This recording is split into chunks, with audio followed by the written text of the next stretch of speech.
Hello everybody and welcome back to the channel. Glad having you here today for the first episode of Facts to Go. This show is about genetics and everything else which is related to our most beloved plant. If you are driving now, maybe stuck in traffic, or if you are at home just relaxing, this is your time to lean back, listen and enjoy a story. Today's subject is one of the most famous modern cultivars out there. You have probably seen the name on colorful packaging, or maybe you have heard people talking about it. We are talking about Zkittlez. Now, depending on where you are listening from, you may have heard different ways of pronouncing it. Zkittlez, Skittles, and well, there are many other pronunciations, but we are talking always about the same thing. This is a variety that changed the game. Over the next 15 minutes we'll explore how Zkittlez came to be, the story of the people behind it, how it grows, what challenges cultivators face, and why it shaped not only gardens but the entire cannabis culture. Let's speak first about its origin. California's breeding grounds were the place where all happened. Let's go back to the early 2010s. The cannabis scene in California was exploding with creativity. Medical programs had created more freedom for growers. Competitions like the Cannabis Cup and the Emerald Cup were thriving, and breeders were pushing boundaries. Out of this fertile ground came Zkittlez. The credit for its creation goes to Zkittlez Genetics, working closely with third gen family. Both were known for experimenting, for chasing not just potency but character.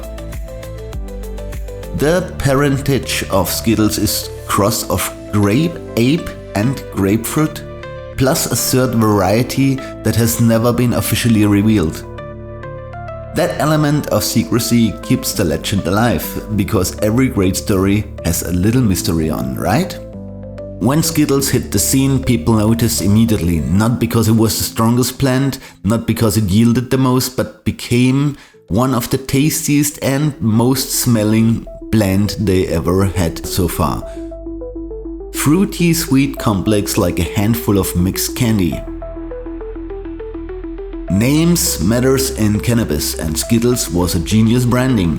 Think about it, most cultivars before were named for effects, places or colors, but there comes a name that instantly triggers a childhood memory. Of course, because of trademark reasons, the spelling had to be tweaked, and so Zkittlez with a Z at the front became the official version. But the association stuck, and in a way the strain became bigger than the original product itself.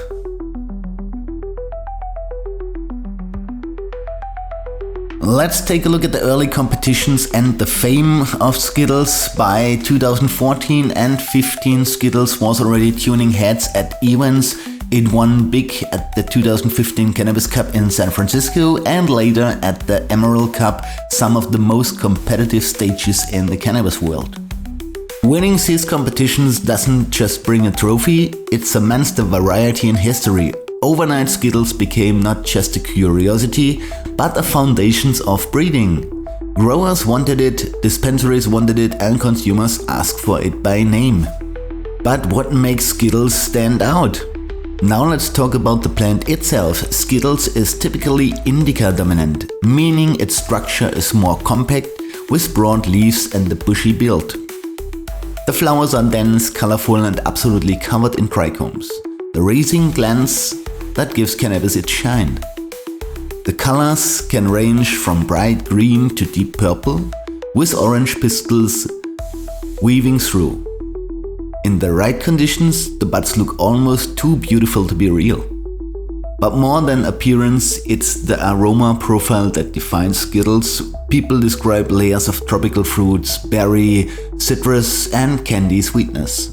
Lab tests often shows terps like caryophyllene, humulene and linalool. But what makes Zkittlez unique is a balance. Not single terp dominates, instead they create a full spectrum flavor. Growing Zkittlez is a challenge and a reward. Now let's get into cultivation, because for many listeners that's the most fascinating part of it.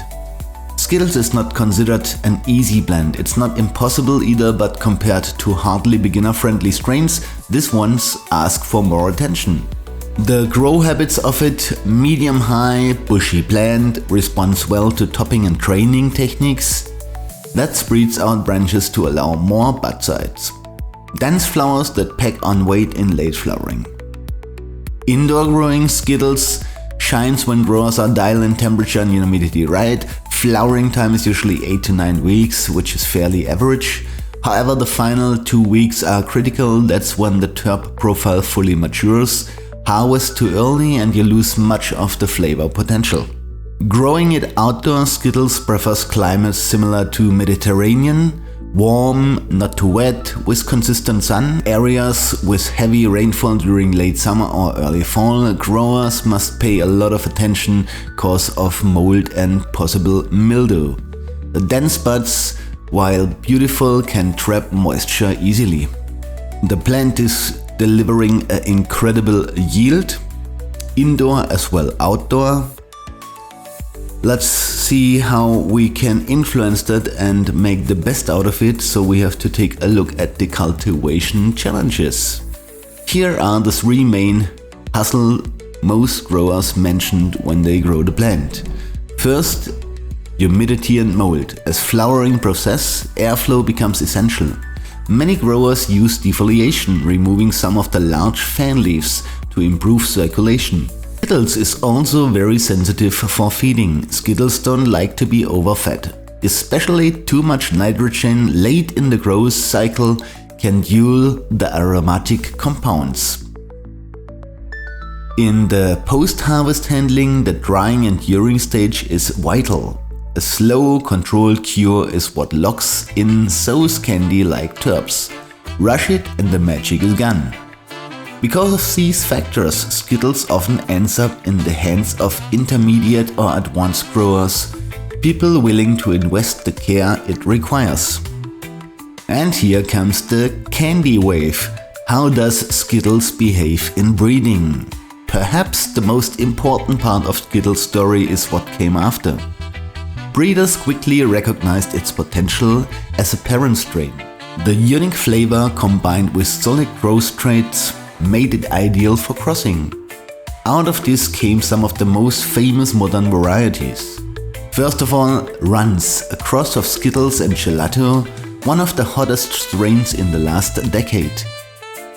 Watermelon Zkittlez, emphasizing sweet, fruity notes. Slushy, a hybrid that carries forward the Zkittlez terpene complexity. And White Zkittlez, a blend of candy notes with frosty raisin-heavy genetics. In fact, the entire candy strain trend of the 2010s and 20s can be traced back to Zkittlez. It opened the door for flavor-forward breeding, where aroma and taste mattered as much or more than raw potency. Beyond the plant, there is a cultural influence. It's not just about genetics. Zkittlez also reshapes the culture. Before Zkittlez, packaging was often simple: jars, bags, labels with strain names. After Zkittlez, things became colorful, flashy, lifestyle-oriented. Suddenly, cannabis wasn't just a product, it was an experience and a brand. Rappers mentioned it in lyrics, dispensaries promoted it with vibrant designs, entire companies were built around the idea of exotic, colorful candy strains, and Zkittlez was the spark of igniting it all. But why we should care about one strain, one set of genetics? Well, Zkittlez represents a shift in how cannabis was seen, from something measured in numbers, THC percentage, yield weights, to something appreciated like fine wine or craft beer, where flavor, aroma and character became central. It's a story about evolution, about how one idea, focusing on terps, changed an entire industry. So, after all of this, what can we say about Zkittlez? It is a cultivar born out of creativity, patience and vision. It may not be the easiest to grow, but those who succeed are rewarded with one of the most unique profiles in the plant world. It won awards, influenced breeding and reshaped culture. And more than a decade after its creation, it remains one of the cornerstones of modern cannabis genetics. When you hear the name Zkittlez today, it's not just a blend, it's a history, it's culture, and it's proof that one idea can ripple outward and change everything. Before we truly wrap up, let's take a moment to reflect on what Zkittlez really taught the cannabis industry. Think about it, before Zkittlez, most conversations in cannabis were about numbers. How strong is it? How much yield can it give? But this blend flipped the script. It showed that flavor and uniqueness could be also just as valuable as potency. With Zkittlez pushed cannabis closer to the world of craft products like wine, cheese or coffee. It wasn't about the strongest hit, but about the most enjoyable and memorable experience. One of the most fascinating things about Zkittlez is that misery parent in its lineage. We know about grape ape, we know about grapefruit, but that third genetic ingredient still undisclosed. And honestly, that secrecy might be one of the smartest moves the breeders ever made. It adds a sense of legend. People speculate, argue, even run tests to guess what it might be. But the truth is, the misery is part of the magic. In an industry where every new cross is announced with big labels and marketing, keeping something secret keeps the story alive. It makes Zkittlez not just a strain, but a myth. What breeders and growers can learn from the Zkittlez story? Well, innovations come from risk. Terp Hogs and 3rd Gen family didn't allow the trend of chasing potency, they took a risk on flavor and it paid off. Same like DJ Short did at that time with Blueberry. Details matter, from careful cultivation to slow curing. Zkittlez rewards those who take their time. The storytelling is also powerful, the name, the branding, the competitions, they turned a blend into a global icon. For new breeders, that's a reminder it's not just about the genetic in your garden, but also about the story you tell. So what does the future look like? Well, Zkittlez is not going anywhere. Even as new strains come out every year, Zkittlez remains a backbone for breeders. Its genetics are in so many modern hybrids that its influence will be felt for decades. It's also possible that years from now people will look back in the Zkittlez area as a defining chapter in cannabis history. The moment when taste and experience took center stage. With that, we can now truly close our deep dive. Zkittlez is more than a strain, it's a lesson in innovation, a piece of cultural history and a reminder that sometimes chasing flavor instead of numbers can change everything. We are at the end of this episode. I hope you like what you have heard. If so, please leave a like and hit the subscribe button, it will help me. Thank you very much for listening and hope to see you soon again on the channel for another episode of Facts to Go.